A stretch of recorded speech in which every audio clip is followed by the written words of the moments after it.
प्रिय भक्तजनों, आइए श्रवण करते हैं सूर्य भगवान की पावन कथा प्रकाश का वरदान भाग एक। बहुत प्राचीन समय की बात है, जब पृथ्वी पर अंधकार का प्रभाव बहुत अधिक था। दिन छोटे होते थे और रातें बहुत लंबी। लोग डर और अनिश्चितता में जीवन बिताते थे। उस समय देवताओं के बीच भी ये चिंता थी कि यदि पृथ्वी पर प्रकाश और ऊर्जा की व्यवस्था ठीक से ना हुई तो जीवन का संतुलन बिगड़ जाएगा। स्वर्गलोक में देवताओं की एक सभा बुलाई गई। उस सभा में ब्रह्मा, विष्णु, महेश और अनेक देवता उपस्थित थे। चर्चा का विषय था पृथ्वी और संपूर्ण सृष्टि को स्थिर ऊर्जा और प्रकाश कैसे दिया जाए। ब्रह्मा जी ने कहा, सृष्टि का निर्माण मैंने किया है, लेकिन इसे चलाने के लिए निरंतर शक्ति और प्रकाश आवश्यक है। यदि पृथ्वी पर अंधकार छाया रहा तो जीवन धीरे धीरे समाप्त हो सकता है। विष्णु जी ने गंभीर स्वर में कहा, इस समस्या का समाधान एक ऐसे देवता में है जो निरंतर प्रकाश दे सके, जो समय का संचालन करे और जिसकी ऊर्जा से पृथ्वी पर जीवन फल फूल सके। तभी भगवान शिव ने ध्यान मग्न स्वर में कहा, ऐसे देवता का जन्म होगा। वह तेजस्वी होगा, अग्नि के समान प्रकाशमान होगा और उसका नाम होगा सूर्य। देवताओं ने आश्चर्य से एक दूसरे की ओर देखा।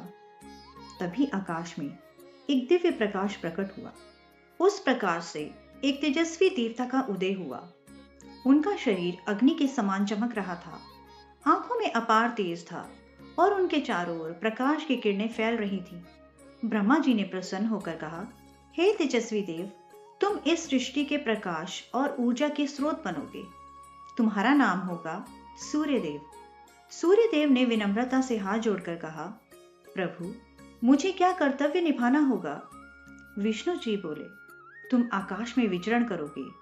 तुम्हारी किरणों से पृथ्वी पर जीवन जागेगा, पौधे उगेंगे, नदियां बहेंगी और समय का चक्र चलेगा।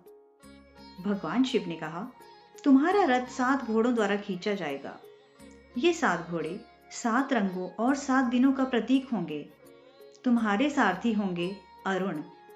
तभी आकाश में एक अद्भुत दृश्य प्रकट हुआ। एक विशाल स्वर्णिम रथ दिखाई दिया।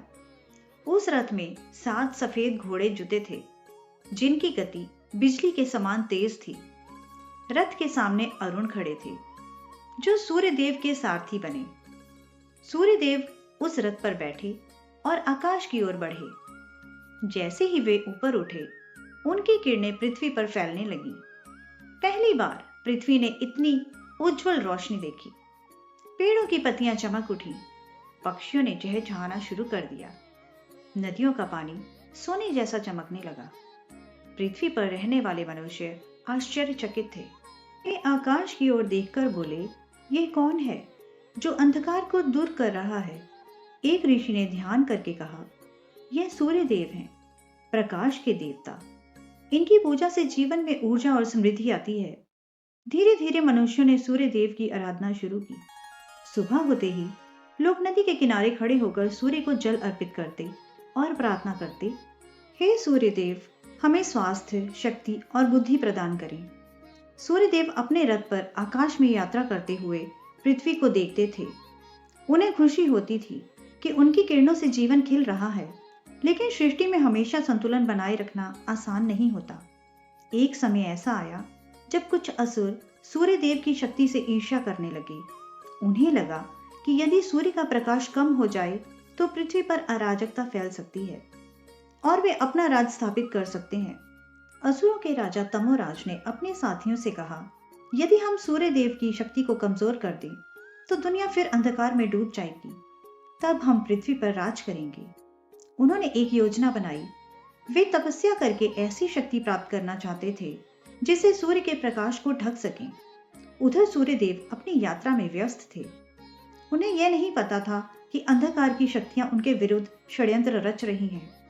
एक दिन जब सूर्यदेव आकाश में उदय हुए तो उन्हें लगा कि उनकी किरणें कुछ कमजोर हो रही हैं। पृथ्वी पर भी लोगों ने देखा कि दिन पहले जितना उज्जवल नहीं रहा। ऋषि मुनि चिंतित हो गए।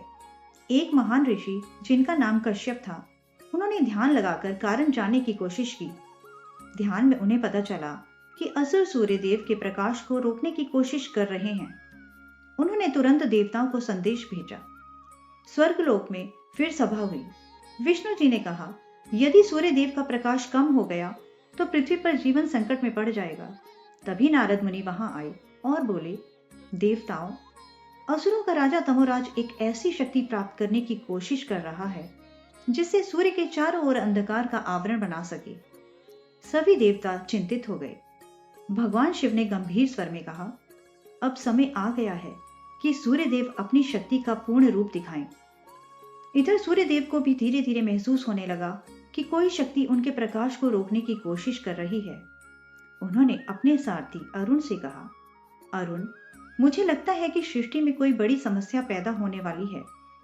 अरुण ने उत्तर दिया, प्रभु, आपकी शक्ति अपार है, लेकिन यदि कोई अंधकार की शक्ति आपके विरुद्ध खड़ी हो रही है तो हमें सावधान रहना होगा। तभी आकाश के एक कोने में काले बादलों जैसा एक विशाल अंधकार दिखाई देने लगा। वह अंधकार धीरे धीरे सूर्य की ओर बढ़ रहा था। सूर्यदेव समझ गए, यह कोई साधारण घटना नहीं है, यह अंधकार की शक्तियों का हमला है। उन्होंने अपने तेज को और प्रबल किया। उनकी किरणें हजारों अग्नि शिखाओं की तरह चमकने लगी। लेकिन अंधकार भी बहुत शक्तिशाली था। कुछ ही समय में आकाश का एक बड़ा भाग अंधकार से ढक गया। पृथ्वी पर लोग घबरा गए। दिन के समय भी अंधेरा छाने लगा। लोग प्रार्थना करने लगे, हे सूर्यदेव, हमें बचाइए। उसी समय देवताओं ने सूर्यदेव को संदेश भेजा, हे सूर्यदेव, असुरों ने अंधकार की शक्ति को जगाया है, आपको अपनी दिव्य ऊर्जा का उपयोग करना होगा। सूर्यदेव ने अपनी आंखें बंद की और ध्यान लगाया। उनके शरीर से और भी तेज प्रकाश निकलने लगा। आकाश में एक महान युद्ध की शुरुआत होने वाली थी, प्रकाश और अंधकार के बीच युद्ध। तो यही समाप्त होता है इस कथा का पहला भाग। जल्द ही मिलते हैं अगली वीडियो में दूसरे भाग के साथ। जय सूर्यदेव।